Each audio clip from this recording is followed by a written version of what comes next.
Hello, welcome to another one. Yeah, I'm here, I'm at the wall again. I've just got a couple of minutes free before I start. Don't worry, there's not really going to be any climbing on this one, I don't think. This weekend's a bit of a funny one for me. I want to get out, the weather's stunning at the moment, but it doesn't look fantastic for the weekend. But I've got loads of stuff to do on the cars. Got three sort of partially broken cars that I need to fix. But in between that, I want to get some speed sessions done again. Probably Saturday. Today's Thursday. And I want to get one decent-ish, longish ride in. So I'm hoping that I can squeeze everything in.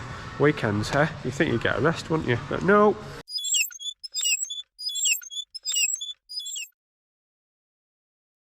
Yes, it's starting at a bouldering wall again. This time I'm at Preston.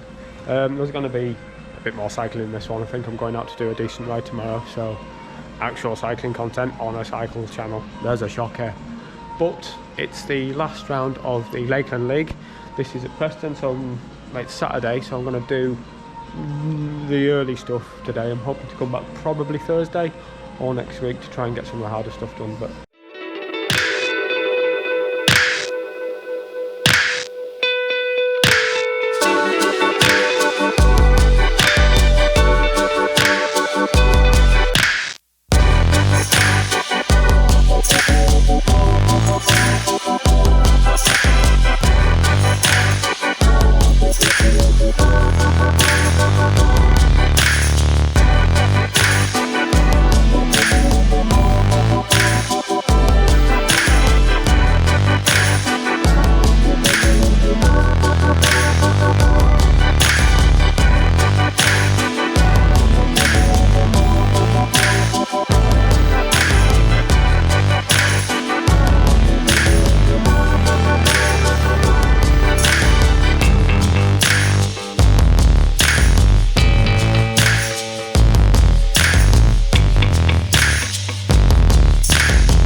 so you know, I said I was going to have a bit of a rest from cycling, a bit of low down, a bit of relaxation.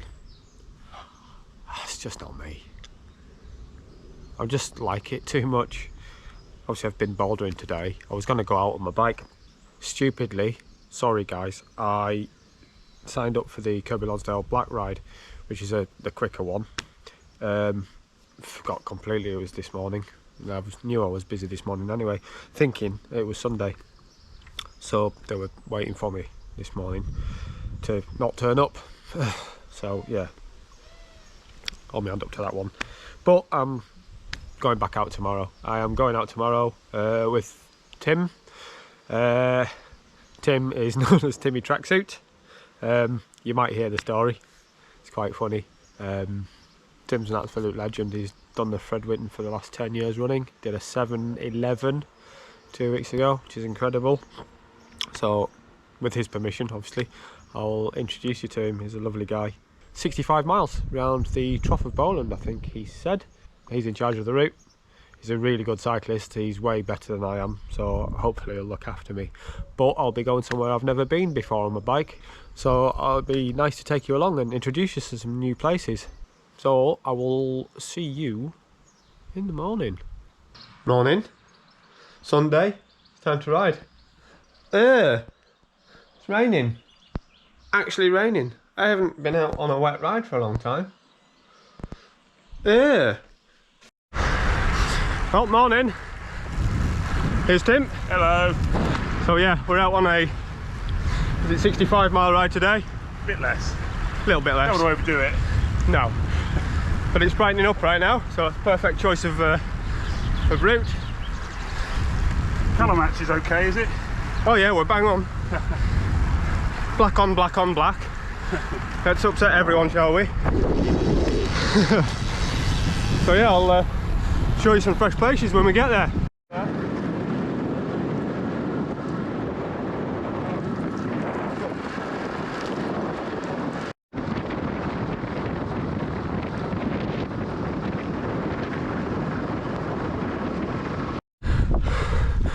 Oh, a good hill with views over Morecambe Bay, look.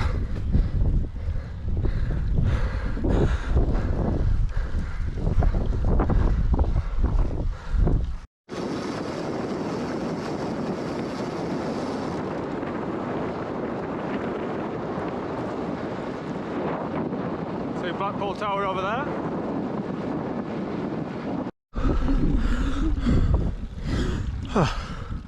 Well, this is very lovely. Top of the Troth of Bolland, I think. There's Tim ahead.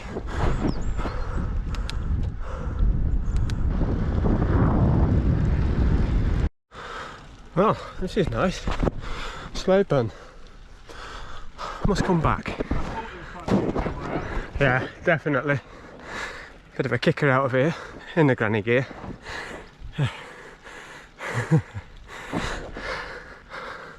I'm trying to pretend that I enjoy these. I do actually.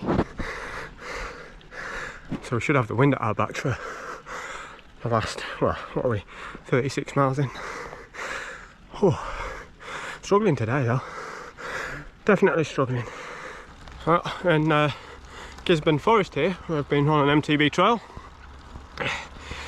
Stocks Reservoir, if you might know that. It's quite the beauty spot. Stolen all our tailwind though. Oh, you can't see down there.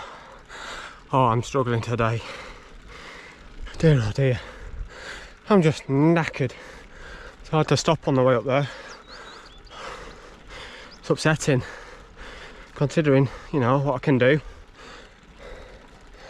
I'm just gonna have to strike it off as one of those crappy days, I think. Just, there's nothing in my legs or my arms. It's ruined. But about 20 miles left. We're gonna have the wind at our backs for the majority of it. Maybe I do need a couple of weeks off. Get some actual recovery. Look at this out here, it's nice.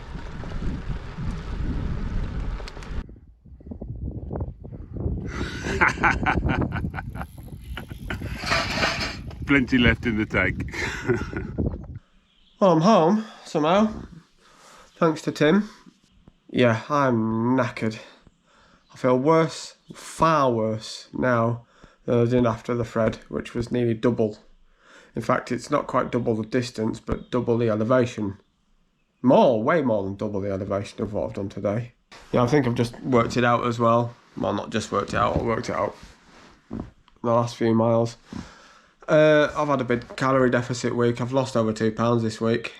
So a calorie deficit plus going out for a longish ride, what, 64 miles? I just had nothing. It's literally dragged me around the last 10 miles. Yeah, so firstly sorry to Tim, and thank you to him for getting me through what was, you know, quite a tough day for me. And we discussed this whilst we're out. It's, you get days like this, you know. Obviously, I'm doing this for a very good reason, and there's bits there, especially the bit coming out of Gisborne Forest, the big long climb. In the back of my head is like, why the hell am I doing this? But I know why I'm doing this. This is why the channel exists. I'm doing it because I want to raise money for charity. That's what it's all about. I'm doing it to get fit, to do challenges to raise money for the charity. So, I mean, perfect excuse. I have a reason why I'm doing it. But it doesn't mean to say, I don't question that every now and again, you know.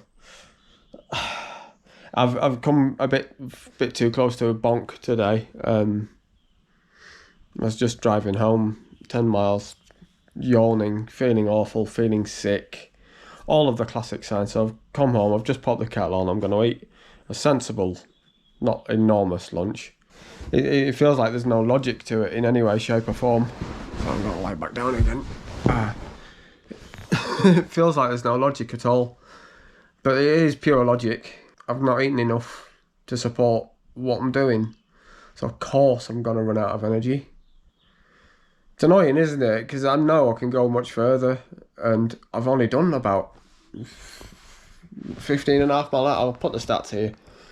I've only done 15.5 mile an hour for that ride. It felt like an 18 mile an hour ride today, which it shouldn't do. I know it shouldn't do, but no, the reasons now. So yeah, I think it's either I'm gonna have to weigh up what I do here, because I'm trying to lose weight. Want to keep exercising. I think my body needs a rest. Don't know. Do I just keep the calorie deficit and not exercise much for a few weeks?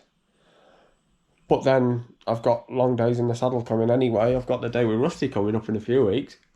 So I think I'm just going to have to weight up sensibly. Support myself properly, listen to my body, eat enough. I just want to reiterate what I did say earlier, going up the hill. It's not a nice place to be. I'm sure most of you have been in that place. And if you haven't, I'll just quickly explain. So you're riding, you're feeling a bit crap, you're feeling tired. And you feel you're just going backwards. You feel like you're pedaling through the thickest yogurt going. Everything hurts, your heart rate's up, and it starts getting into your head. What am I doing? This hurts. I hate you all. I hate myself. This is horrible. It's just daft, horrible thoughts. So you have to stop, but you don't want to stop because you're making other people stop. And you don't want other people to stop because you feel guilty for making them stop. So you're in this circle of, I'm sorry I'm slow, I'm sorry I've had to stop, I'm sorry for you, I don't feel right, I feel upset with myself, I feel upset on behalf of you. And it's trying to control that mind game. But you have to do what you have to do to get to the end. On the turbo, it's easy. You stop, you get off. It's as simple as that. When you're 20 miles from home, you don't have that option. You know, we could have stopped at a cafe and eaten, but people have to get home. You've got an agenda to stick to. You've got other stuff going on in your life, you know. I don't dedicate my whole life to cycling. Most people don't. That would be daft. We're not professionals. So you just have to stop, take on food, take on water, or your electrolytes, or both. Take on anything you can and just churn it out. And that's what it becomes. It's churning it out. It's, yeah. I say a lot how much I love cycling, and I do love cycling. Every now and again it hits you, and it hits you like a brick. You can have the greatest days, like the Fred, wonderful day, wonderful, brilliant, long day in the saddle, and feel like you're on top of the world. You feel like you're doing everything brilliantly, you love everything, and every now and again one of these comes and kicks you in the knackers and goes, it's not easy, is it? And every now and again you think, yeah. But it's these days that make you, I think. It's the days that make you realise most why you're doing what you're doing. You'll all have different reasons why you cycle. You cycle to keep fit because you like it, because other people do. You like, you know, you'll be doing it for charities as well. And yeah, for me today it's been a very stark reminder of the reasons, the explicit, stark, real reasons why I'm doing it. It hurts, yeah. It doesn't matter. It really doesn't matter. I mean, I've struggled today, but I've chosen to. My son doesn't choose to not be able to walk properly. He doesn't choose to be in a wheelchair. Other people don't choose to have their lives shortened by this bloody horrible condition. To have their ability to do things taken away. So I might rant about being in pain, about being slow, about hurting, but at the end of the day, it's irrelevant, isn't it? It really is. It really is irrelevant when you see what other people have to go through on a day-to-day basis. It doesn't mean I don't have reason to have a bit of a wobble, but it pales into insignificance when you're reminded of the reasons why you're doing it. And that's every time I get to a hill or when I'm feeling crap, my son's face just pops up. And yeah, it's It's my drive. But we keep on going, don't we? We keep on going. And what other choice do we have? We don't. Let's make the best of it, yeah? Make the best of what we have. And do what you can to help others. It helps them and ultimately makes you feel better. And let's be honest, it's help you're going to live a bit longer as well, isn't it? There's no downside. So I'm going to end that today on a much more happy note. Just get out there. Be nice, be kind. Do what you can for others. It helps you, it helps others. Just go out and have yourself a great day and go and hug someone. I'll see you later.